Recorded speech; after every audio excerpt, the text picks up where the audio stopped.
He's a Phantom. Young Danny Fenton, he was just 14 when his parents built a very strange machine. It was designed to view a world unseen.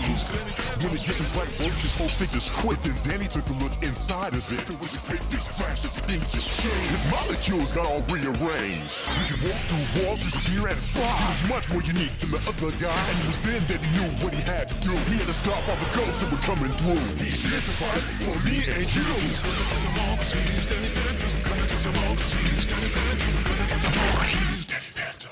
I'm just going to assume that everyone knows that Skyrim has glitches, and that there are way too many to cover in just one video, so instead we'll be covering the highlights. But before we do that, let me first thank DrTChops and Fivexual for their fantastic Skyrim glitch tutorials. Also, thanks to Chronos for pointing me in the right direction while I was researching for this video, and for letting me use footage of the speedruns that you'll see parts of later on. Now, it's time to start this glitchy adventure. We have a lot of ground to cover, and if you want to get anywhere, you'll want to do it fast. There's a lot of speed related glitches, but first off, here is how you can sprint infinitely. This is doable moments after gaining control at the start of the game. You'll want to sprint and quick save, and then let go of sprint and quick load. You'll want to practice the timing to see what I mean, but it's pretty straightforward. Doing this allows you to move at sprint speeds while also able to jump. Using this glitch, you could actually sprint jump out of this hole and around the tower to the left, allowing you to leave Helgen early. Unfortunately, your hands are still bound, so you can't actually really interact with anything, but in an any % speedrun setting, exiting Helgen early allows you to set up a load warp. It's a neat glitch allowing you to have the game load your character and warp them through a loading zone, allowing runners to go from having their hands bound to exiting the cave with no more than a couple menu inputs. It's a bit more complicated than I want to really get into right here, but what if you just wanted to run straight to Riverwood without getting your hands unbound? Well, if you do, you're gonna get stuck in place. If we type EPC in the console, which will enable player controls, it'll actually let us zoom out into third person and see what's happening. When we get close enough to town, our arms just disappear? That does not look healthy. And using the console command once more allows you to actually keep moving on, but oh god, this does not look right at all. I guess you don't have potatoes. No offense, but you're not looking so good. Back to normalcy, once you reach Riverwood, hands unbound and arms unbroken, you'll need to make some money. Sure, you could do some quests. Instead, let's trick a vendor into giving us their money. It's surprisingly easy. Just a heads up though, you'll want to have at least one item in your inventory to make this glitch work, so grab a bucket or something if need be. Once you have the vendor window open, click and drag your mouse from your own inventory up onto the vendor's inventory and press E. You should be in sell mode, but with their items. Now just click and sell some of their own stuff to them, giving you free money. It sounds super shady, but the guards don't get angry, so it's not illegal. Also, this is a video game and nothing is real. Doing this will quickly drain the merchant of their gold stockpile, so to reset their inventory you'll want to back out of the menu, quick save, give them a little punch on the face, I can't believe you've done this. and quick load. You could do this forever, but I think you get the idea. Bonus glitch here, if you keep trying to sell the merchant's item to them while they have no gold, your speech skill will continue to rise. Do this with an item that costs a lot of money and you'll actually have a great way to level that skill in no time flat. Now you could use all of that totally legitimate gold to buy out every vendor's inventory under the sun, but maybe you'd rather take it from them outright. You can, but it requires a bit of know-how, specifically how Bethesda sets up merchants in this game.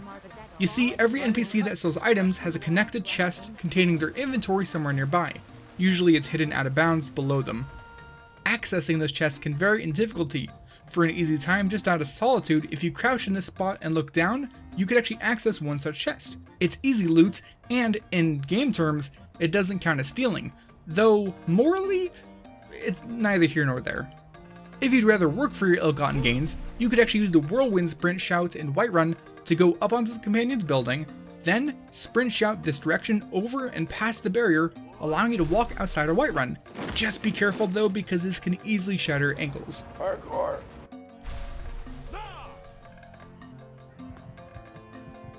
Walk up and around, and move through this rock, which has no collision. Now you can walk right under the Skyforge and take everything you want from the smithy's inventory. Something to keep in mind here is that the chest resets about every 2 in-game days, assuming you're not in the area. Now, what if after seeing all these technically legal ways of obtaining a fortune, just wanted to steal something in-game specifically? Well, you can, but be ready to face the law. Or you could take a bucket and just drop it on their heads. Simple as that. As long as it doesn't fall off, you can swipe anything and they'll have no idea. If they can't see it, it's not a leak. You can drop this. What can I do for you? Alright, well, have a fun day. I'm gonna catch you later with all your stuff. Bye. Now that you've stuffed your pockets with as many cheese wheels, buckets, and platters as possible, you might have a hard time running around. Well, there's a glitch for that, and it works even better if you're over encumbered. While in third person, quick save, use the whirlwind shout, and then quick load before it finishes. As we all know, Bethesda does not like quick saves, and this confuses the game. It'll actually cause your character to go flying at sonic speeds. The speed will decay over time, but you can repeat the glitch as much as you want to go anywhere in Skyrim. Just be careful because falling damage is still a thing. Now, changing things up, let's jump all the way back to the start of the game. I am sure that over the years you have seen videos of people's games going crazy, but what is actually going on here? Well, when Bethesda made this game, they made the frame rate tie into the physics. If you have your frame rate unlocked though, and get over 60 FPS, things will stop making sense. This messes with stuff throughout the game, but it's most apparent here in the cart section. Looks great, doesn't it?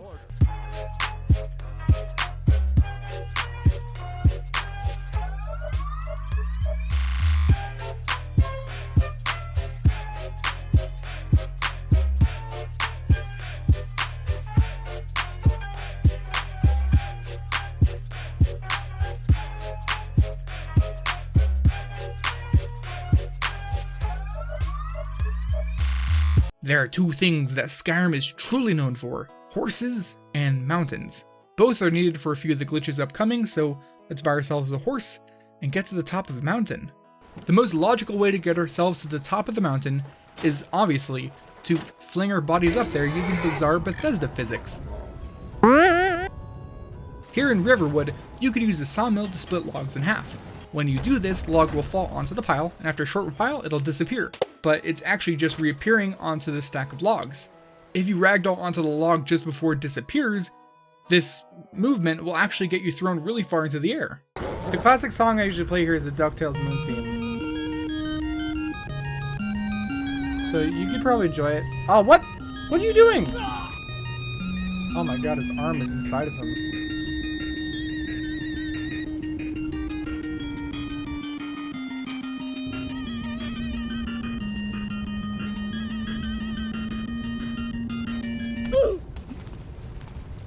Okay, so on second thought, maybe we should just ride our horse all the way up. Don't worry though, this is totally natural. Oh my god, his leg is broken.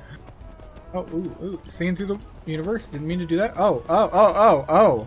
Uh-oh, I went inside the mountain, and I'm out. Okay, we're good. On your way up the snowy, cold mountain, you might run into the Greybeards, at least one of which will fight if provoked by freezing you solid. During normal gameplay, this normally doesn't glitch out. But if you happen to get frozen while on a slope with a drop, some weird stuff happens. For whatever reason, if your character starts spinning while frozen, at a certain point the speed will get so great that you'll actually start sort of flying.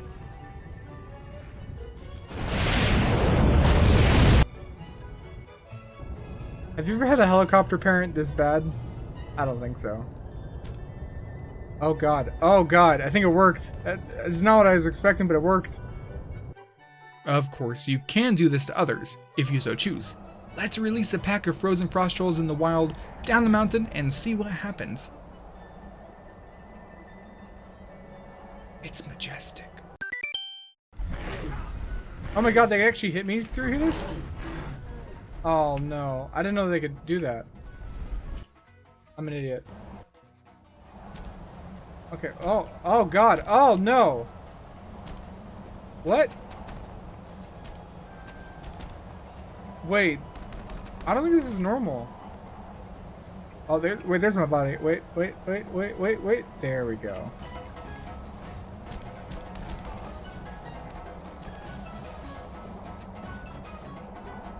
Now that we're finally all the way up here, let me introduce you to something special, Netch Jelly. This magical goop comes from those jellyfish-looking creatures found in the Dragonborn DLC. It's great for making potions, and if consumed, paralyzing the player. Sure, this might not seem all that useful at first, but let's fling ourselves off the mountain and see what happens. If you find yourself falling and you can't make it into some water, pop some of that blue goo into your mouth to avoid all fall damage. I guess that since you're in the process of ragdolling, the game just forgets to deal damage to you. Next, Jelly's paralytic effect can also be used to perform a couple odd glitches with the horse. If you paralyze yourself in front of your horse and then interact with it as you stand up, some weird stuff can happen. First off, for some reason this can actually cause a Dragonborn to drop right through the ground, before sliding all the way back up. This will also cause you to become desynced. Your character will be floating around as you control the horse. During this, the horse is invincible and your character is intangible. Going far enough away, you'll either softlock the game or control will be warped back to your character. We'll mess around with this glitch a bit more in a second, but first, let's get even weirder. Throughout the course of the main quest of Skyrim, you'll obtain and eventually use the Elder Scroll. It's, spoilers, read atop the throat of the world to learn the Dragonrend Shout. If you try reading it outside of the main quest, your Dragonborn will actually open it up, see some runes, and not much will actually happen. If you do the previous steps of paralyzing yourself in front of your horse, but then read the Elder Scroll as you stand up, and then try and get onto your horse, everything seems fine, but hey buddy, shouldn't you put that thing away? I don't think you want to bend the parchment. Do it again, but follow these steps. Start by auto-running towards your horse, paralyze yourself, and then read the Elder Scroll while standing up. If done correctly, you'll be stuck running in place. If you move to third person and try to get onto your horse, this, I won't pretend to know what's happening here, but it looks pretty fun.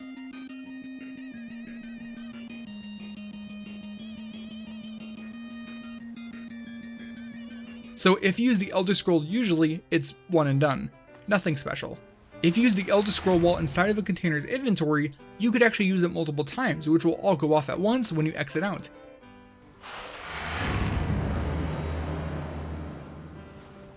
Anyways, now underwater, you could actually use the Elder Scroll, which will cause your character to walk underwater, sorta? This allows for shouts to be used underwater, which of course means super fast underwater swim walking.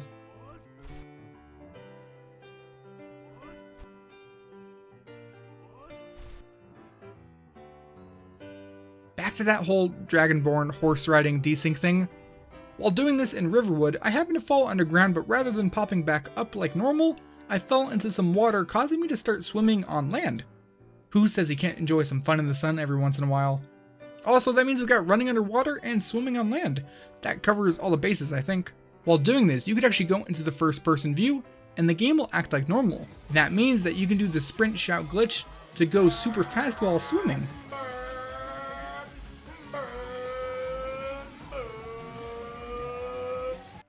It doesn't change all that much, but you could also try mounting your horse while land swimming, which will cause the previous desync, but this time your character will be floating.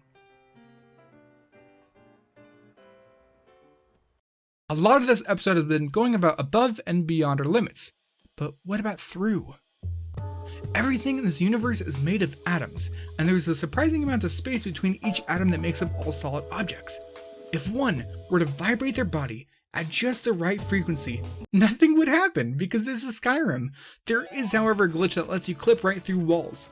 While in first person, you need to hold an object like a platter, bowl, or maybe a bucket about eye level and sprint at the wall. It's easier to do in some places and harder others. It's all about practice, but it looks pretty cool. Okay, so by far my favorite glitch showcase in this video has to be the one that lets you walk through walls, not really disappear, and sort of fly. You want to find yourself a chair to sit on and an NPC to anger. Jump and initiate the sitting action at the same time. In first person, you'll know it worked if you see two disembodied arms floating there. If you steal an item with the guard nearby, they'll come over and attack, which will actually push you off the chair, but now you're intangible. That means you can walk through any solid object and you'll maintain your height. Just watch out as this can easily soft lock your game. Ooh, you want to fight? You want to fight? You want to fight? I fight a ghost. A bird, you can't catch me. So how it works in a lot of games is they'll cull stuff, so when you can't see it, they'll turn off the textures. You can see, we're not supposed to be able to see any of this because our view is blocked by the building, so it all just disappears. That's just a little, behind the scenes game fun detail for you. Which is why right now we can't see anything. But yeah, rather than stealing an item off of a table, you could also press shift to go into sneak mode while sitting and blatantly pickpocket an NPC. Anything you can do to take damage while glitched sitting should work. Once you get it going, just run around and have fun. I know I did. Returning to our horse that I may have left up on the mountain all this time, here's something interesting. The last horse-related glitch we'll be looking at is called horse tilting. Perhaps the second most volatile glitch in this video. With a bit of setup, we could actually turn the Dragonborn into a fighter jet of sorts. Step 1, you need to create a third-person save somewhere that you plan on launching from. On top of the roof of a building or a large rock should be great. Step 2, take your horsey and maneuver them onto a rock and nudge them forward. You want to get them to start leaning forward at a very harsh angle. If you get off and nothing happens, it's not enough. If you get off and the Dragonborn seems to sort of flicker between two positions but is otherwise unaffected, it's also not quite enough. When your horse seems to be sinking into the ground, you're ready. If you now unmount your horse, the game will not know where to place you. Here or there, and as your character gets farther and farther away from the saddle, the quicker they'll be going. Almost every time I did this, the speed and distance became so great that the game actually just crashed. If we leave it at that, it'd be a useless but entertaining looking glitch. However, we've already learned that momentum is maintained between saves, for some reason, so just after getting off the saddle, try loading that save we made earlier. If you have too much speed, you'll end up lagging before finding yourself stuck on the edge of the map. Not enough speed, and you might just find yourself being launched like a projectile into the side of a mountain, dealing a bit too much damage for your weak adventuring bones to handle.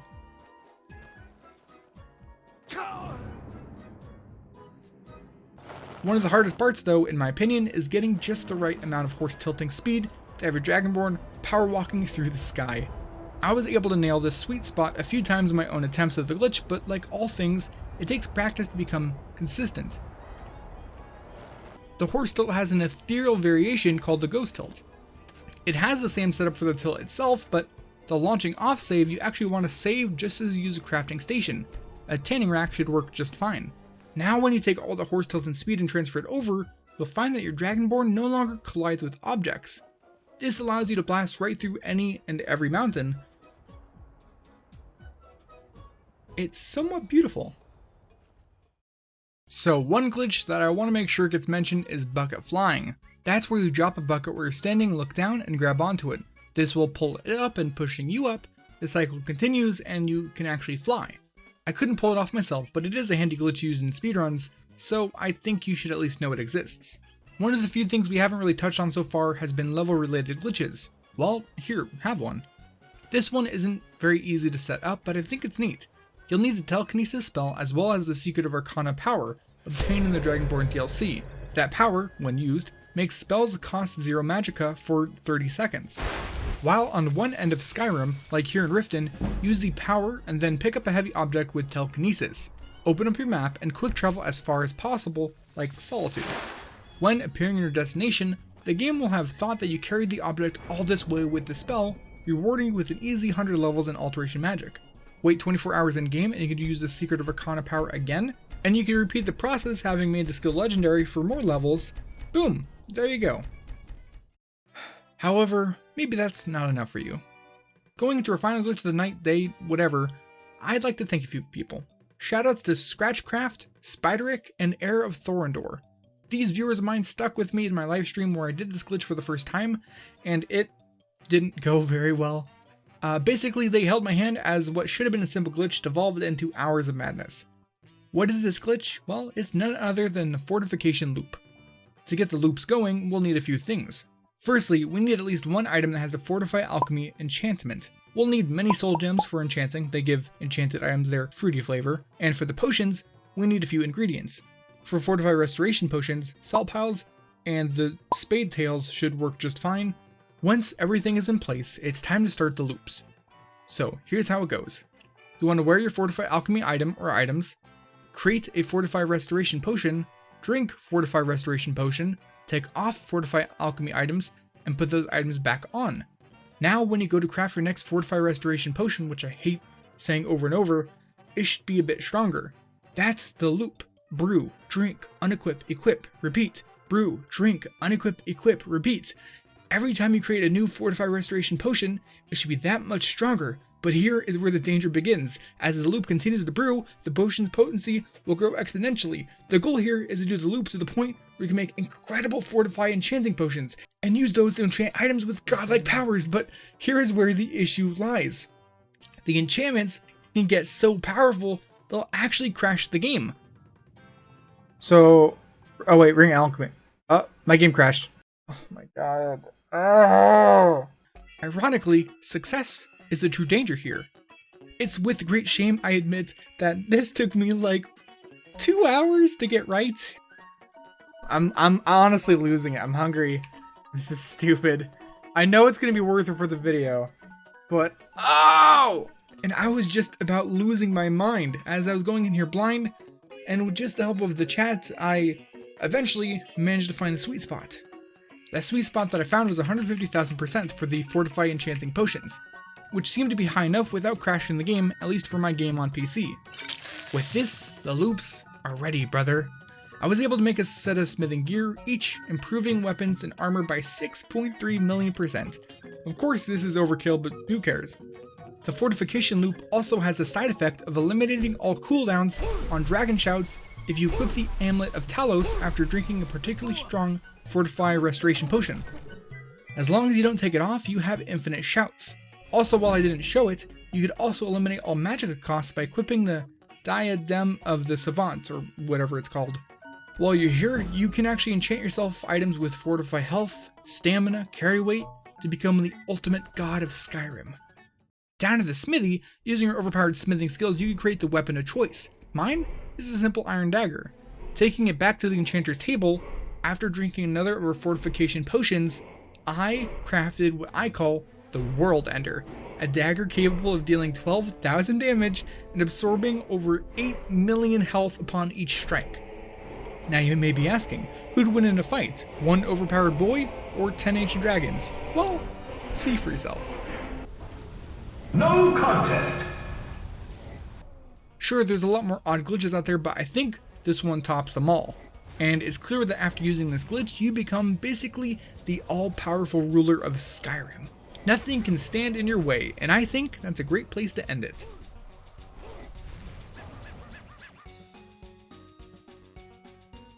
Thank you for watching this video. Skyrim has been a game I've meant to cover for a long time, and I've always put it off for multiple reasons. It took time, but now that it's been said and done, I hope I did this game justice. If you enjoyed the video, please be sure to leave a like, comment, subscribe, notification bell, all that stuff. I'm gonna go do something other than think about Skyrim, and I'll see you next time.